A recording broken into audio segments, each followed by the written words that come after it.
After years of trying to have a child, Matthew, convinced that his wife Valerie was infertile, decides to leave her. However, 15 years go by, and a reunion between them brings shocking revelations. When Valerie introduces her daughter, Matthew is stunned to realize the truth. Hello, my friends. I am Linda, and this is the Linda's Stories channel. I hope you enjoy this story. Valerie and Matthew were once again faced with the negative result of a pregnancy test. Valerie's heart tightened as she watched Matthew's frustrated and nervous expression. Valerie, this is really frustrating. Are you sure all your exams are fine? What did the doctor say? It's been 8 months since we started trying and nothing. Maybe there's something wrong with you, Matthew vented, his voice laden with concern.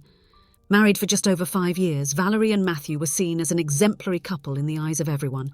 However, only Valerie truly knew Matthew's facet when they were alone. They met in their teenage years when their families were friends and had common business interests. Their relationship seemed predestined, shaped by family convenience and the commercial interests that united their families. He's a decent young man, Valerie. Besides, it would be beneficial for our businesses to unite our families through marriage.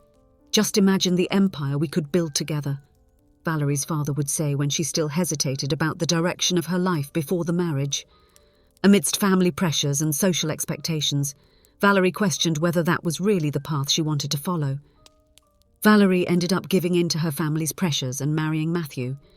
It wasn't that she didn't feel anything for him. She actually liked him a lot.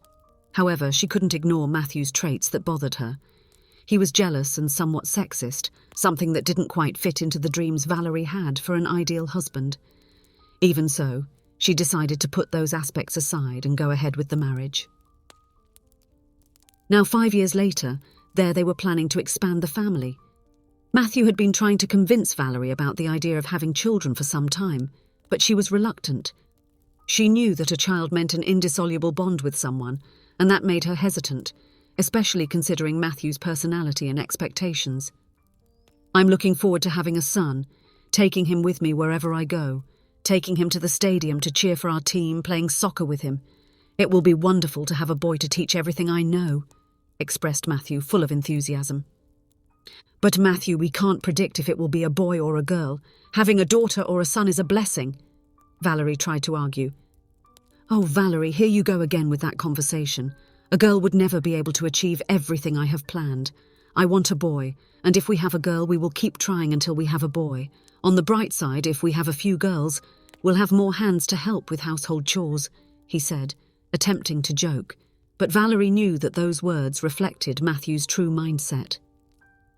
Since they got married, Matthew had been placing obstacles in Valerie's path, so she would continue working in the family business. It wasn't a financial issue. Valerie wanted to maintain a life independent of Matthew, but he insisted that she should dedicate herself exclusively to the home. Valerie, you don't need to work anymore. I can take care of everything financially. Let the men handle the business. Your role should be to take care of the house, Matthew said, trying to justify his insistence. But for Valerie, work wasn't just a source of income. It was an important part of her identity and autonomy. She wanted to contribute to the family business and feel professionally fulfilled, but her husband's constant pressures left her increasingly frustrated and discouraged. In the first year of marriage, even before they celebrated their first anniversary, Valerie discovered Matthew's infidelity, something he swore was just a momentary slip. The pain of betrayal deeply shook her, as she could never have imagined being in such a situation. Once again, family pressures came into play, and she decided to give her husband a second chance. Now, with the prospect of having children, all these past events and Matthew's personality weighed heavily on Valerie. She found herself confronted with the difficult question of whether he was really the man she wanted as the father of her children. As frustration over repeated negative pregnancy tests accumulated, Valerie kept a secret from Matthew. She was secretly taking contraceptives. The possibility of getting pregnant and bringing a daughter into the world who might be despised by her own father simply for being a girl was something she was not willing to risk. The situation persisted for another year until Matthew made a decision after yet another negative result. Valerie, you know our marriage has always been based on a business arrangement between families, on the continuity of business, and that continuity depends on us having a child. Something you've shown you're incapable of giving me.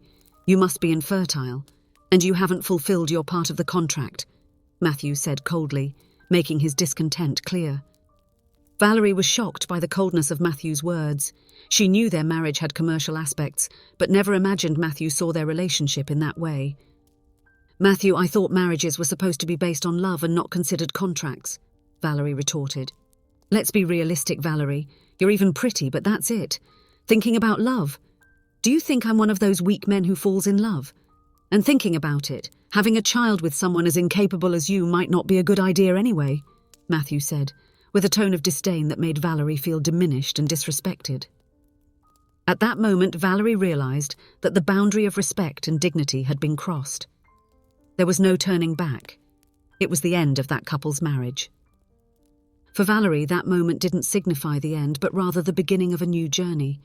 It was the push she needed to free herself from that toxic relationship and take control of her own life. Meanwhile, Matthew moved on with his own plans for the future and eventually remarried. Surprisingly, his new wife was the same woman he had cheated on Valerie with, swearing it had been just a momentary mistake. In truth, he had maintained that relationship for years while still married to Valerie. Matthew finally got his wish and had a child with his new wife. And now, 15 years later, fate had an unexpected reunion in store for this former couple. Matthew overflowed with pride. His 14-year-old son had achieved second place in a national mathematics championship, a remarkable feat that filled the father with euphoria and satisfaction. I always knew that when I had a child, he would be intelligent and stand out among the rest. I am incredibly proud of you, my son, said Matthew, wrapping the teenager in a hug full of affection and admiration. For Matthew, seeing his son shine and achieve his goals was a personal accomplishment and the validation of his own aspirations and expectations. Matthew decided to take the family to a restaurant to celebrate his son's achievement. Upon arriving there, he was surprised by someone he hadn't seen in many years, his ex-wife, Valerie. Valerie, how long has it been, right? Are you alone? You must not have remarried, right? This here is my son. Look, he came in second place in a national math contest. He is as intelligent as my new wife, said Matthew, attempting with his comment to somehow affect Valerie. Congratulations on your family, Matthew. I also have a daughter. She is sitting over there at that table with my husband. Let me introduce you, said Valerie calmly, while pointing in the direction of the table where her daughter was seated. Looking in that direction, Matthew froze in surprise.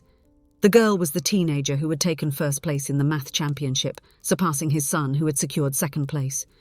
Feeling embarrassed and disconcerted, he did not utter a single word. Matthew, who had always considered having a daughter to be something lesser and had always underestimated his ex-wife's capabilities, found himself facing the realization that Valerie's daughter had outdone his own son. Now he needed to deal with the contradictions of his thoughts about the capabilities of women and men. That experience confronted him with his own limitations and prejudices, challenging him to re-evaluate his beliefs and recognize the value and potential of each individual, regardless of gender.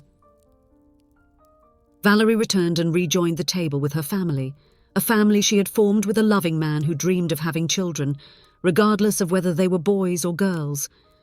Together, they had a daughter who became the joy of their lives. As she watched her daughter chatting animatedly with her husband, Valerie felt grateful for having found her true place in the world, alongside a man who loved and valued them for who they were.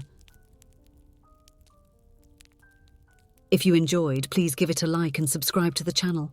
Leave a comment with a number from 1 to 5 to let us know how much you liked the story. Also, watch the video that is currently on your screen. See you soon.